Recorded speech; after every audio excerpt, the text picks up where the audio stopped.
Welcome to the Flower Lounge, a place for conversations with wildly creative people and a little plant-loving wisdom to help you experience life in full bloom. I'm Katie Hess, flower alchemist and founder of LOTUSWEI, and I believe in a world where we're all living at our personal edge. Welcome to this week's episode of the Flower Lounge. I'm really excited to share this particular episode with you because it's sort of like a behind the scenes. We've had this wonderful, beautiful 17-year-old young woman come to intern with us for several weeks this summer. And we thought we'd just have a conversation. I can ask her questions. She can ask me questions. We can just share experiences and have a conversation. And hopefully that will be of interest to you. And yeah, so Shea, thanks for joining us. Thank you. Do you want to introduce yourself? Sure. I'm Shea. I'm 17. I live in Larchmont, New York, and I'm going into my senior year of high school. Awesome. Oh, and I mean, I love flower essences, so maybe add that in there as well. Yeah, let's do. So at the beginning of every episode, we do that exercise, right? So we'll do the same with you. Close your eyes. Go back to a time in your childhood when you played around flowers or plants or trees. Think about what you were up to, who you were with, and what your favorite flower was or botanical, and how you would describe its personality in 3 words. And whenever you're ready, you can open your eyes and share what you're thinking of, what your favorite is, and the 3 words you would use to describe its personality. So, sunflower, opening, lively, and charismatic. Awesome. Because what we find, and you may have known this from hearing our podcast before, is that the 3 words you would use to describe your favorite describe how you bring your best gifts into the world. Does it sound like you? I guess so, yeah. Definitely sounds like you. Yeah, so how was it that we first met, and how long have you been taking flower essences? So we met at the Flowerlounge you did in New York City. Pink moon? Yeah. It was a full moon that night, and my mom had told me it was on a Friday, I think, and that Monday before she was like, so I signed us up for this Flower Lounge thing. I have no idea what it's about, but it sounds really cool. You want to go? I was like, yeah, sure, why not? Yeah, and so we went, and it was really pretty, and we went into the city, and it was the most beautiful thing. I mean, I remember we stood outside in line, and we got smudged first, probably by Kate, I think. Yeah, it was Kate. And then walked into the beautiful lounge, and we just thought it was the coolest experience. We heard Dee Dee talked about her time in Tibet, I think it was, and that incredible story. And you came on, talked, and we did all those exercises. I thought it was the coolest thing. And then we met you a little bit later. Yeah, you signed our book, and that's how you met both of us. Right. That was pretty cool. Yeah, I remember that. You two are definitely, you stuck out in my mind because it's rare that you meet a mother and daughter that are so close and so sparkly and otherworldly like both of you two are. Yeah, it was, I mean, I kind of felt the same way. We were just kind of magnetized. It was a long line. We're like, all right, we got to get this woman to sign our book. My mom, I was even I kind of wanted to leave because I was like, oh, it's so long, line. I was like, let's just do it. This woman's pretty cool. We just got to meet her. I was like, all right, fine. So we waited in this line, and yeah, I'd say it's worth it. Look where I am right now. It's so great. And how did you get the idea? And if you guys are hearing funny sounds, it's because we're sitting in these really squeaky chairs. Yeah. Oops. It'll come through. It's fine. It's just real. So yeah, how did you get the idea to reach out and ask about being an intern here at LOTUSWEI? Well, we had gone to another flower lounge. When was it? Was it It was this year, but what month was it? February. February. The love Yes. one. Yeah. Yeah. We went to that one and it was awesome again. And then we went the next day, we went to a more intimate writing session and just like. That's right. The workshop. Yes. And my mom and I were late because our train decided to stop for 45 minutes in the middle of getting to Grand Central. So yeah. Yeah, that was really fun. And so we spent like hours there and we drank that amazing hot chocolate with, it was so good. I don't even know what was in it, but orchid elixirs and edible orchids and it was crazy. Yeah. It was so good. And at the end of that, it was actually my mom. She was kind of like, you should ask her if you want to do an internship because I didn't really have much I was going to do over the summer yet. She's like, I mean, wouldn't you love that? Wouldn't that be amazing? And I didn't have to think about that. I was like, yeah, that would. And so I was so nervous going up to you. Oh my God. Cause like I had like a little bit of like, we had talked like a little bit, but like I hadn't really like had a conversation where like you were a friend type of thing. So I was like, oh my God. Okay. I'm going to ask her. And so I came up to you and I just like, I think I stammered definitely. And it was just one of those things that I was like, I would love to do an internship if you had one over the summer type of thing. I don't really remember your response. You definitely I'm said sure yes. I was like, of course. Yeah. Just well, call. yeah. I think I was like, it was in such a daze where it was like, my mom was like kind of behind me. You were right, like talking to me and you said something and then you like spun me around so that Taylor could see. And I didn't know you were doing that. Like, so that you're like, cause you said, my mom told me this later, which is how I know. Cause I like was so like out of it. In another world, you said to Taylor, you were like, summer intern, and you like swung me around so Taylor could see. She was behind me, and I like I was like, like I don't know what I'm doing, and swung me back around, and Taylor was like, oh, like yeah. That's all I remember. That's so funny. So how you got here? So you've been here almost a total of 2 weeks. Yeah. And yeah, I mean, what was the first day? I picked you up from the airport. We went to the botanical garden, had dinner. Yeah. And then I took you salsa dancing with me. Oh my God. It's like the indoctrination, the hazing period. It was the hazing. 3 hours of intense, sweaty salsa dancing with grown men that are like incredible at what they do. Okay, I'll just say that like you're amazing. So Shea's really humble. She's a world champion in Irish dancing, and she did that full on for at least a decade. And so she's a total natural. Like she came over to the advanced side to dance and did this whole like totally complicated routine of Afro-Cuban dance moves. You're amazing. You're totally amazing. And then, yeah. And then you danced with Juan Luis and he was like dipping you. And that was really fun to watch. So question for you is, what has surprised you about being here? Well, the location, definitely. I mean, Phoenix is hot in the summer. So hot. I've never been in hotter weather. It didn't bother me the first few days. And then like now it's like, okay, I'm ready to go home, like just for the weather. Like I just need like a day where I can be outside for like the sole purpose of being outside and like enjoying myself. So that summers are intense here. Yeah. It gets to like 115 degrees. Like it's a bright sunny day out and no one's outside because it's too hot. Yeah.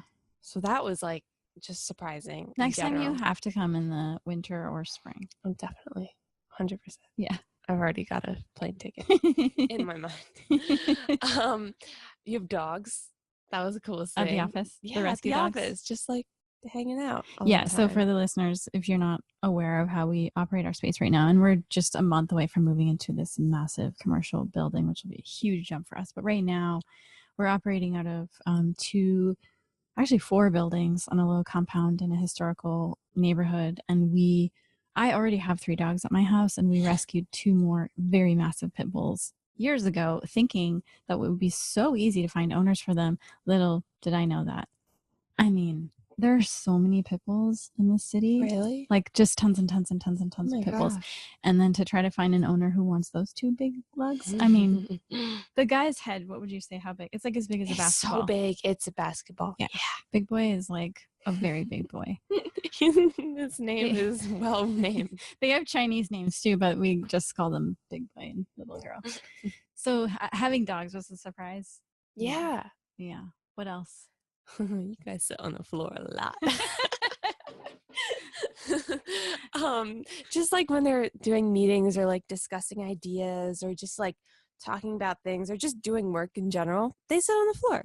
Like, I don't know. I don't know what office is like.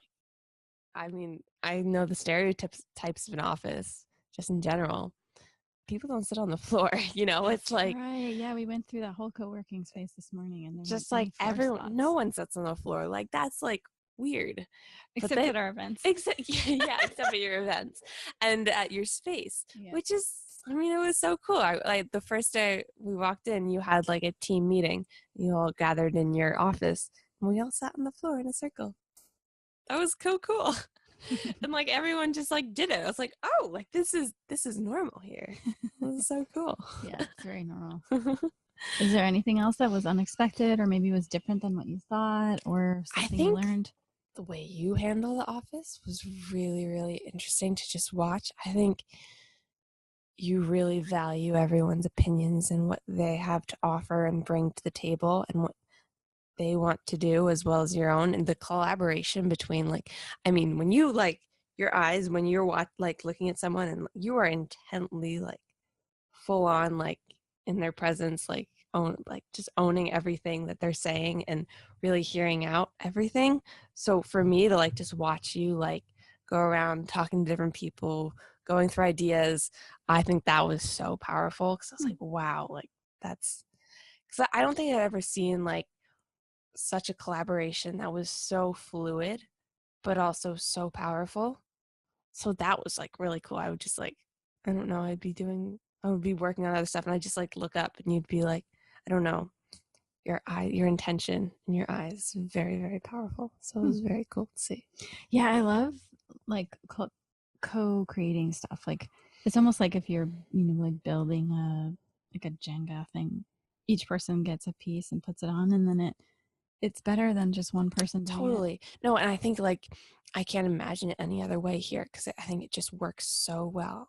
And even like if like we were working on different things like this week and you would always ask other people's opinions and really like get their feedback on what you think and take that on with your own opinion. And I think the way that everything just like combined and conglomerated into different things we were working on like was so powerful and so cool to watch. So I was like, wow, I think the idea of like team building, like that is team building, like at its highest extent with like the utmost power I could possibly had in the most gentle way, which was so cool. It wasn't like forced. It was so gentle and calm and natural, which was awesome. That's cool. Wow, I never thought of it that way. It's interesting to have that reflected back. I know I used to hear stories from Robbie when he worked here, and he would tell us stories of when he worked in the corporate world. And oh my God, it was just so heartbreaking of like times when he would, want to improve processes or want to share his opinion. And they were like, oh, that's nice, get back to work kind of thing. I remember of the 2 jobs that I had after college, one of them I was a crisis counselor. And I remember actually going to my superior and to my boss and saying, I had this was really excited. I had all these ideas of ways that we could improve things. And it was the same kind of thing. He was like, kind of like, that's cute. You know?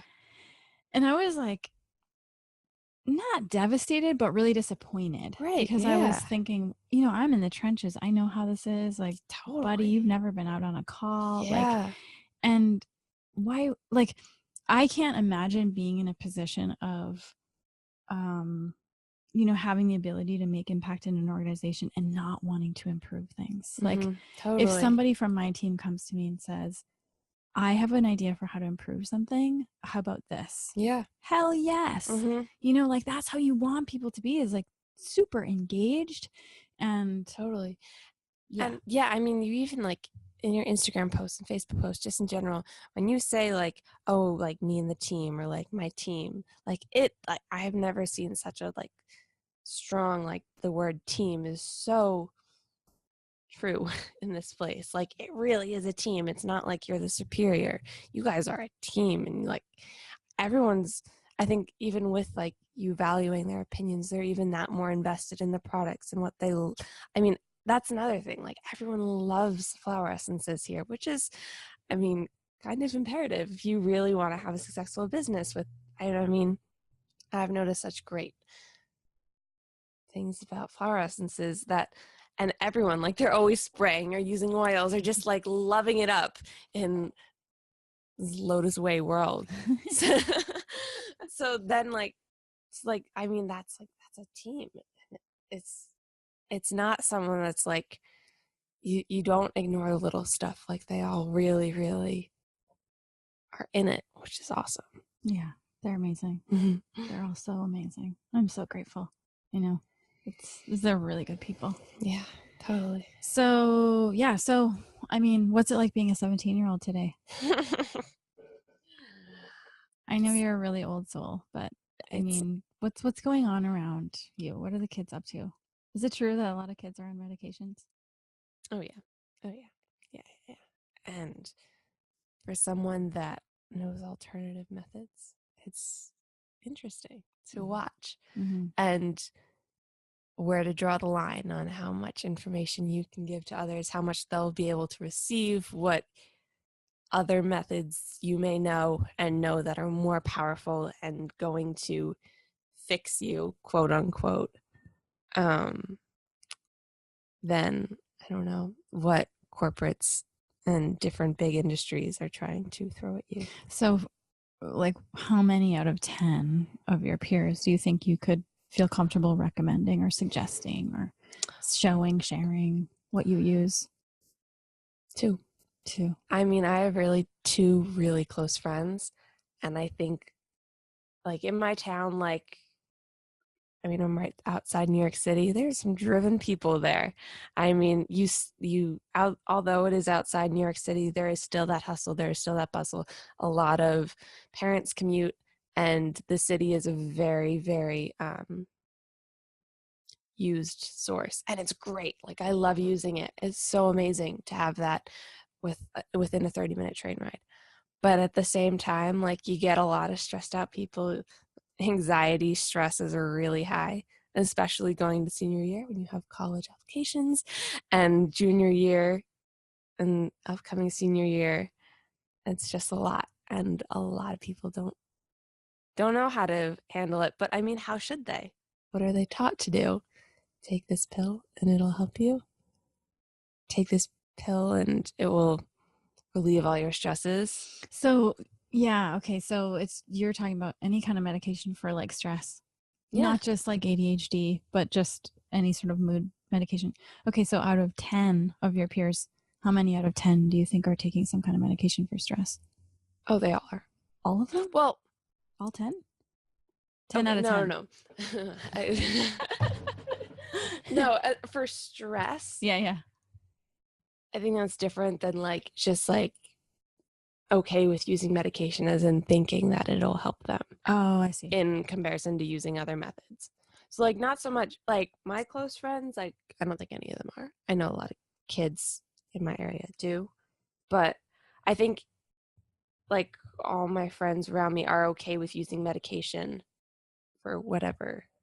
Not like for play, but like for like, oh, this hurts. Like I have a fever. I'm going to take some Advils. I'm going to take some Tylenols and I'll be fine type of thing. I think they're all okay with that.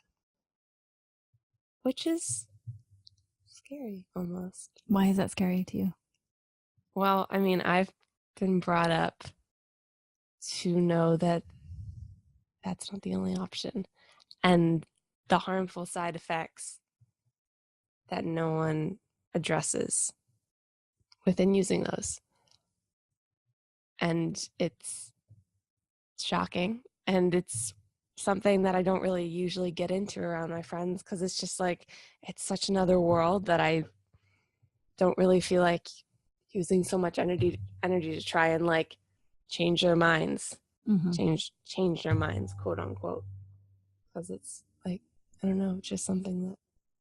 So at your age, do you feel like the best way you can impact people in that way is to just be a role model? Like you're just using your flower essences and your homeopathy and your herbs and your I mean, I whatever. use flower essences all the time in school. I mean, people that sit around me in school, they know I have flower essences and like they love the smell of it, which is hysterical. So I'll just like pop it out like in the middle of the class and rub it on like la la la.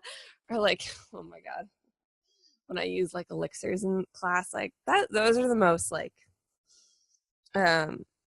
embarrassing, quote unquote, because like all of a sudden I'm like taking this dropper and like, so I don't usually use those in class, but like there definitely looks like, what are you using? Really? Like, what is that? Oh, interesting. But yeah, like the smell ones, people like the smell ones. They like that smell. They're drawn to it, which is so cool. Because like there are definitely moments where it's like, I really should not pull it out right now because it's gonna smell and people are not gonna like it. But anytime I have, it's only been positive, which is, I don't know. I have a sigh of relief and like, oh wait, you like this too? Oh yes. I have a few friends who at their jobs they'll use it and their coworkers come to know about it, and then they'll like stop by their office. Can I just have some of that stuff? They become like the misting queens. It's pretty funny. So do your friends ask you sometimes for like, flower essences? Yeah, I know. They both like my close ones. They use it. I've either given it to them for gifts or they've like actually like done flower readings and stuff. Oh, that's like, cool. Yeah. So what's the situation right now with drugs and kids your age? What's going on?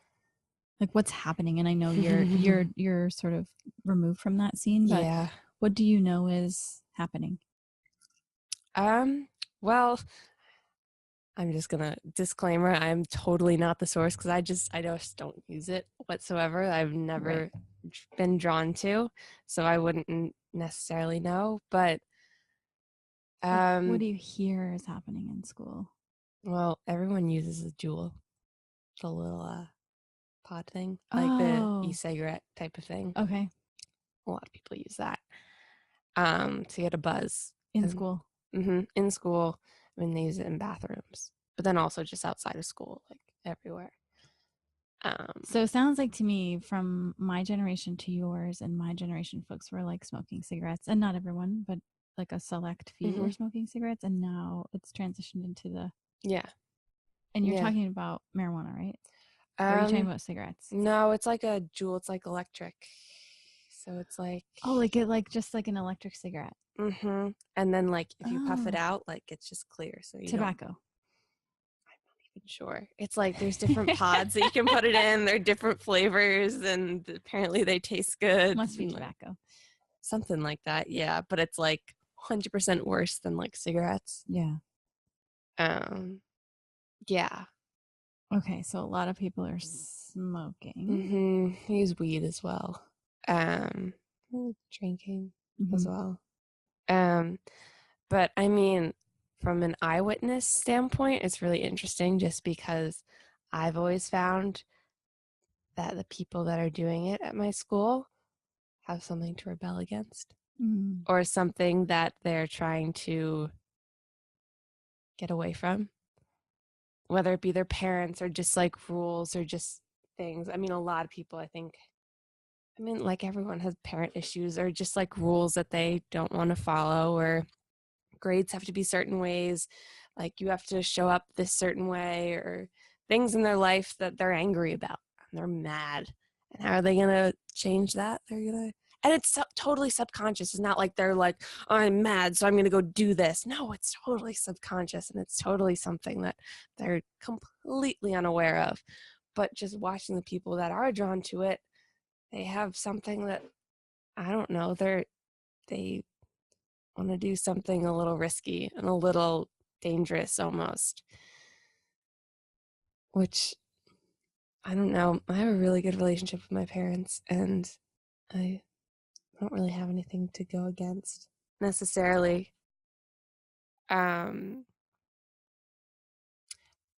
Which I think possibly could make me the reason why I haven't been drawn to do it, or I don't know, I just like haven't. I mean, but it's crazy too, because it's like there is peer pressure to do it. You know, you'll go through like health class and be like, peer pressure, like bad, you don't want to do this, blah, blah, blah, blah. That's like a load of crap, because like that's not going to help whatsoever. You go through the course and you learn about peer pressure, and you learn about like hazing and all this stuff that doesn't help whatsoever. It sounds like it's not up to date. It sounds like it's old information. Yeah, but then it's also like it's true, like that's exactly what happens, but it's not a skillful way to get around. Yeah, because like, okay, I'm about to turn 18, right? I've never gotten drunk, I've never done drugs, and I don't know, I just haven't had the desire to. And when people hear that, their mouths drop, like at my age. Like, they're like, you've never done that? Okay, we have to get you out. And like, you have to do this. You have to come out. It's going to be fun. It's going to be great. Come on out. Let's do it. Like, I cannot believe you haven't done that. These are young people younger than me are saying this to me, like 15 and 16, and just like things that, like, it's wild that they're like, you have to, come on, it's so fun. Like, just go out and do it. Like, it's not going to hurt you type of thing. And you feel like, yeah, it's peer pressure, but it's like different. It's almost like this idea that being okay with being different, almost. As in, like, because I mean, the way I have been raised from the get-go was, yeah, I have been a little different in my thinking, in my beliefs, and just in everything compared to like the normal whatever is going on. So it's almost this idea of being okay with not going with the status quo and not, but even that's taught in school as well, but it's still not, it's, be okay to be different. It's okay, like, la, la, la, like it's so surface level. And it's like this almost like hurt, because like, for me, like, I've wanted to belong for the longest time in my life. I've wanted a place to call home. You see it in the movies, right? You see, like, this group of friends that they're so close and, like, they do all this stuff together and it's great. Like, for me, I've wanted that home, like, my entire life. And especially going to school, like, at a public school where, like, I have been brought up completely different than so many other kids. That was a struggle. And that was hard to, like, come to terms with that, like, you're just different. Yeah, that's not my tribe, so to say. Right. And I did like the group thing where, like, I had a group of friends and I loved it, but I just didn't connect with them. Like, they loved me, I loved them, it was great, but there was still so much distance between us. And I think that was just like eye-opening in the sense that it was like, yeah, you could do all this, but it still doesn't feed you. It doesn't feed my soul whatsoever. Yeah, you could go out and get drunk and you still wouldn't feel like you belong. Mm-hmm. So what kind of advice would you give to parents of teens? Like, how so? Or if that's too strange, what kind of advice would you give folks your own age? If they feel like, gosh, I wish I could belong and I don't belong, and where are my people? I mean, I'm still in high school, but there's more to life than high school. I mean, I think I've heard that so many times from like other like adults or just people that are out of high school and into college, or just have found other groups of friends. Like, there's more to life than high school. Like, don't do things just because it's a high school thing. Like, that is such a small world. There's so much more out there. I think I've like, in the last year, I've traveled a lot and I've found that so much and so powerful that, I mean, going into this year, however it may unfold, like, I have close friends. But like, yeah, like in the last like few years, that has stuck with me so much. Like, the fact that I didn't have a close group. I didn't like have all these things that like I've wanted for my entire life. And being okay with that, being completely and utterly okay, no matter how awkward and twisted and just like completely insecure you feel about it. Like, it's totally okay. And what's the method you use to feel totally okay with your the like awkward and uncomfortable feelings?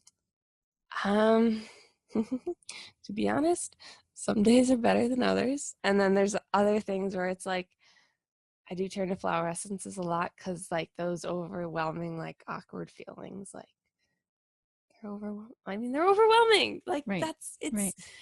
There's some days where like, yeah, you can meditate and you do all these things that can like get you grounded, but at the end of the day, they can still be like nutty and just like nothing can like, so I think have insanity running in the background. Exactly. Like nothing will do it. I don't even know how I do it. You sit with it? Yeah, you just let it be there? Yeah, and then also like I kind of focus myself on things that I want to achieve. Like I love doing things in performing arts, and I love, I don't know, doing other things where maybe I'm surrounded by people, and that's great. Like I love hanging out with those people, but also just like throwing myself in things that I love to do. And if people are attracted to do that as well, then that's great. Like I think finding those types of things. Yeah. I don't even know if I have advice, but like, because I think I'm still so in it. I still have another year where like it could completely change, could also be exactly the same. But like, I think I'm still so in it that I'm like, I'm not outside the snow globe yet where I can just look at everything. Like things are still evolving and they're still changing and they're still going to. So it's like, I don't want to like pinpoint it, be like, this is what you do, and that's how you blah, blah, blah, blah, blah, type of thing. It sounds like you're just working with it. You're living it. You're being patient with yourself. Yeah. Recognizing 100%. When things get crazy and you just keep going. Yeah. Do you have any questions for me?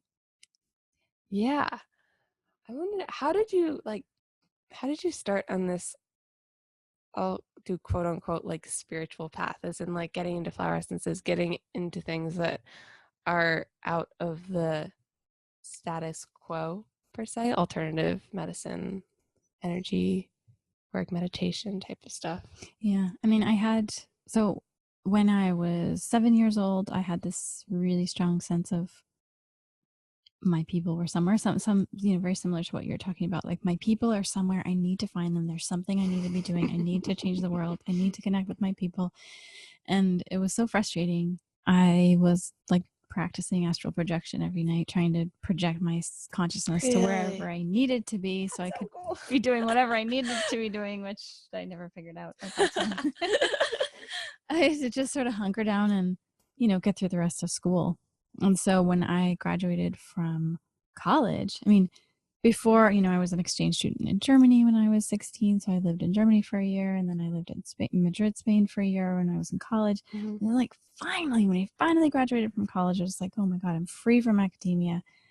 I can leave that bubble behind me. And I saw a lot of my friends getting into jobs that they hated, getting cell phone bills, car bills, house bills. And it's like I saw them getting locked into a situation that they couldn't get out of because they just had to pay the bills. So I left the country after I graduated college thinking, wait a minute, I want to like find out what I want to do before I actually do, right? And so I left the country again. And that's when I really felt like I could start not chasing, but like searching after the things that really were meaningful. So I studied everything from like all different sort of hands-on healing and Reiki and aromatherapy and herbs and healthy eating. Where I lived in Querétaro, Mexico, which is a city of 1 million. It's in the middle of the country. And it's like there are so many like natural health and healing is huge in Mexico. Huge. There's not the skepticism in Mexico that there is here in the US. It's funny, it's not talked about either. Like, I mean, you're saying it now, but I like have never heard of that, and it's so close. Yeah. Well, yeah, I mean, as an example, anytime I've ever traveled in Mexico and I'm in a taxi, just like chatting with the driver, and they ask what I do, and I say esencias de flores, they know the difference between that and essential oils. They actually know what flower essences are. That's really cool. It's very cool. Yeah. Oh my gosh. They call them flores de Bach, like, Bach flower essences. So there's a lot of awareness of healing. I met a teacher from Spain. I studied with him and apprenticed with some of the other people that he worked with in Mexico, started a business in Mexico. And then it led from there. I woke up one morning and realized I was in the wrong country and that I needed to come back to the United States. And then I did consultations for 10 years and put in all those thousands of hours, and then realized that I needed to reach more people. And so then from there on, we decided to make products. Oh, that's pretty cool. Oh, and that was like, I should say, because you asked about spiritual. My time in Mexico was like learning the nuts and bolts of flower essences. Yeah. As soon as I got back to the United States, pretty soon after, I started meeting meditation masters from a Tibetan Buddhist lineage and meeting amazing masters out of Tibet and Singapore and Nepal and other countries. And that was when the first time I just felt at home. Yeah. You know that sense of like, where are my people? Where are my people? Where are my people? And there was one day when I went up to northern Arizona for a Tibetan New Year celebration, and I saw this whole string of like 10 men with shaved heads and red robes, and I was like, what the hell? Where the hell have you guys been all my life? So cool. It was like in a moment I just felt, oh, like these are my brothers. I felt like family. And it was just like this huge relief. And then it happened again when I went to India in 2003. I went to this really particular sacred site where this Prince Siddhartha, 2,500 years ago, attained enlightenment under this tree. And I got to this place and I was just like uncontrollably sobbing. Like it was as if it was like, oh my God, like it all makes sense. Like I've been here before. This place is so magical. It's like home. Like it's been 24 years since I've been here, and no wonder I never felt like I fit in, and no wonder like I never fit in ever fit in like growing up as a kid. So can totally relate to that feeling, and that you can also find that homey feeling in your people. And like I was saying before, it's actually pretty unavoidable, and it happens to different people at different points in their life. But it's not like something that you have to feel worried about missing. Yeah. Because it just comes to you. Right. That's so cool. What's your favorite part about traveling? My favorite part about traveling? Or where did you get the idea to travel? How about that? To like start doing flower lounges around the country. Oh, that kind of travel? Ooh, the events came out of the book launch. Specifically the one in New York. Oh, really? That was your book launch. And I don't think I knew you then, right? You came in April. Did you come in November? I didn't come in November. So when we launched the book, it was supposed to be just like a party. And we but we went all out. It was like, like screens on the walls of projected images of flowers blooming and hummingbirds and yummy foods. And it wasn't like the typical Flower Lounge experience where there's all this planned content. It was just like, come and hang out, Wow. And I maybe did like a 5-minute meditation and talked for 5 more minutes. That was it. Wow. But it was like people would come up to me in line to like have their book signed with tears and just like from the heart, like from the deepest level, saying things like, you have no idea how much I needed that. And I was blown away. Yeah. My team was blown away. I mean, I flew my whole team to New York for that book launch, and they were blown away. And it was just like, what is it that we're doing? What is it that people were looking for? What was it that they found when they got here? And because of the feedback we got, I was like, we need to keep doing this. Right. It's good for the team. It gets them out of the office. And it's good to meet the actual people that we're serving in our community and to sit together. And then, all that research showing that if you meditate together, you literally can reduce the crime rate. And so we thought, well, we should just keep doing this. Like, who cares about the book? Like, it's really about getting all of these amazingly motivated and well-intentioned people into the same room to create really powerful benefits and energetic waves in the city. And then we just got really excited about doing that. That's amazing. Wow. So then that's just how it that's so cool. It just bloomed from there. Yeah, we did our first 4 events on the East Coast. We had no idea what we were doing. We just, showed up to Baltimore to the venue that we rented. And it was like, the first venue was kind of crazy. The guy didn't want to wash the bathroom. It was like, oh my gosh. But we just danced our way through it. There were times of high stress. Mm-hmm. It felt to me that when we did any Flower Lounge tour or event, it intensified things. It accelerated things. It, forced people to grow really quickly in unexpected ways. And that was an interesting time because we just kind of danced our way through it. We would be stressed and we'd just start dancing on the street or in the coffee shop or I mean, that's, I think, something that I've been drawn to is your social media and the videos that you guys post from the different flower lounges. I mean, I follow every single one of them. And I had for that year that I hadn't actually talked to you guys till the next flower lounge. I loved seeing just the ripple effect you guys were having and how you were getting across to so many different people and how open other people were to that type of work. I think is also something alternative medicine, whatever, spiritual side of people, and just flower essence in general, they're not the main media. But the fact that you guys openly post and then also just in general are here to share this different energy and this way of living, and then showing the amount of people that are responding to it, I think is so powerful. And then continuing with that and getting different people. And now you're connecting the dots of just so many people. It's totally. Awesome. I mean, it reminds me of what you said about wanting to find your tribe and wanting to find your home people. And I think you hit it on the head. That was one of the most powerful things for all of us traveling was that the amount of amazingly cool people around the world who are open to flower essences and who are using them and who are on the same page and who get it. And it came with these stories and it was and, it's nice to know that there are such amazing people out there. Totally. Holding down the fort in their cities. Right. And then, I mean, I think my mom and I, since we've gone to those, it is just a reminder. It's there is more out there. I mean, we live in a small town where, we're kind of the only ones, right?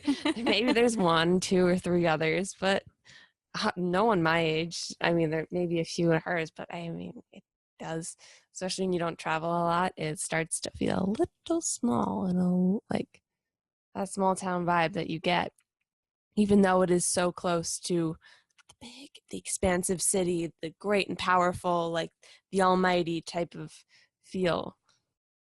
And then you guys coming out there, I think it's a different ripple effect, which is amazing. Yeah, I'm surprised actually by the amount of people that travel to the events too. Yeah. I know one woman who lives in Louisiana and she came to New York by herself for the first time for an event, and then yes, I remember that. Yes, we met her. Yeah, and then we saw her later in Chicago. She flew to Chicago all by herself, and so she, just started traveling. She'll be in Costa Rica in the fall. So it's I think all of us are kind of coming together, and I'm really excited to have the building in Phoenix because it can be a magnet for people to come in and meet other people who are in, such great leaders in their own ways, in their own lives. And like you said, recognize they're not the only ones. Yeah. It's so cool. So I guess we'll leave it at that. I mean, I've had such an amazing time with you here. Me too. Spending time with you at the office and having you be at my house at home. You have no idea. And now you're going to have dinner with me and my parents tonight. You'll know every single facet of me. It's basically a 2-week autobiography of Katie Hess. You'll have plenty to blackmail me about. So yeah, thank you for being here. Thank you for having me and letting me be around your team and getting to experience everything. Oh my gosh. There is no way I can repay you for that because it's just been Absolutely amazing. So hope this was interesting for you guys out there, and I'm so grateful for you for your listening. I think about like the listeners, and you know, when we look at the stats, it's like mind-boggling. Like really? Listeners in over 60 countries. It's like, so cool. What? Like how? You know? And so if you're out there listening, like you're one of the tribe, and you're not alone. And thank you so much for being a part of our community. So again, thanks for listening to the Flower Lounge, and thank you so much, Shea, for your Thank you for having me. And sorry for all this chair squeaking. Oh my gosh, I can't sit still. Positive. I'm really excited for the new building. We're gonna have a new podcast set up. Oh, that's lovely. Hey, before we log off, do you have any words of wisdom that you find yourself often giving others? Wisdom, advice, something that you find yourself sharing with others, or something that just like comes right out from your heart? Just breathe. Just breathe? Just breathe. Just breathe. What happens when you just breathe? I think there is a second that allows you to remember that you are somewhat in control. And, you know, there, as we kind of talked about before, there is this crap that goes on in your mind and just spiral, and just go. And to really breathe, there's a difference between taking a deep breath and actually breathing. And I think that's something that I'm constantly reminding myself to do. And also trying to remember the difference and seeing it in others, and then identifying it in others, which also helps me identify it in myself. So, yeah, I think breathe from a state of knowing that however things work out is exactly how they're supposed to. No other way. On that note, we're going to just breathe. Thanks again for being here. Thank you for having me. Thank you so much for listening to the Flower Lounge. I'm Katie Hess, and we'll be releasing a new podcast every Wednesday. If you like what you heard, or you know someone who might be touched by our conversation, share it with them. And don't forget to subscribe. To find out what your favorite flowers mean about you, take the quiz at LOTUSWEI.com.